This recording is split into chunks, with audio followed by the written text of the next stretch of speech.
Градежните работи на објектот на детската градинка во Оризари се во тек и според најавите треба да завршат за околу 2 месеци. Постојните простори во објектот на поранешната општинска зграда започнаа да се реконструираат пред нешто повеќе од 2 години, но во меѓувреме работите беа прекинати затоа што Министерството за труд и социјална политика го раскинало договорот со градежната фирма. По обезбедувањето нов изведувач, адаптацијата на просторот продолжи и објектот веќе ги добива своите контури. Министерот Спасов го искористи престојот во Кочани за да направи увид во градежните работи на градинката во Оризари, ветувајќи дека таа ќе биде завршена до крајот на оваа година. Веќе интересот е голем и се надевам и верувам дека овој објект ќе биде со полн капацитет.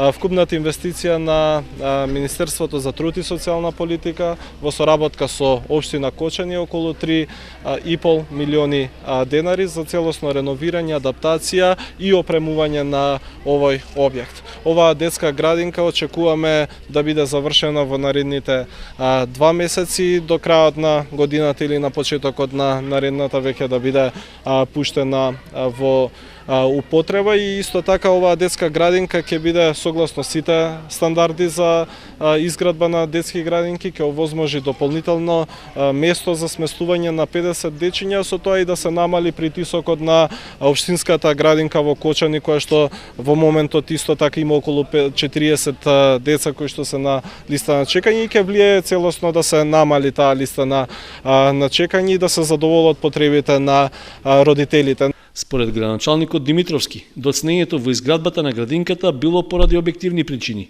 но конечно тие се надминати и објектот ќе се комплетира. Закаснењето имавме и некои објективни причини заради тоа што имавме еден несериозен изведувач. Може би касниме, меѓутоа никој пат не е касно ако се знае дека му се гледа крајот на ова дело за Оризари.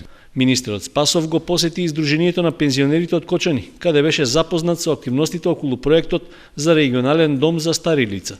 Беше речено оти се обезбедени локацијата и техничката документација за објектот, па сега останува да се најде инвеститор кој ќе го изгради.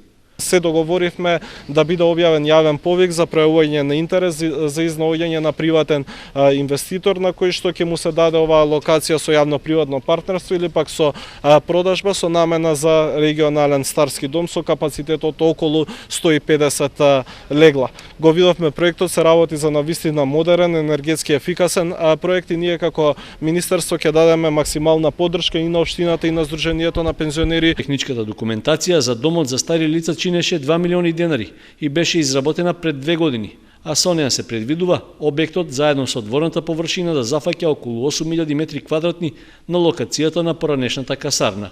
Домот треба да има регионален карактер, односно, освен старите лица од Кочани, треба да ги изгрижува и оние од Каменица, Делчево, Берово, Пехчево и Виница.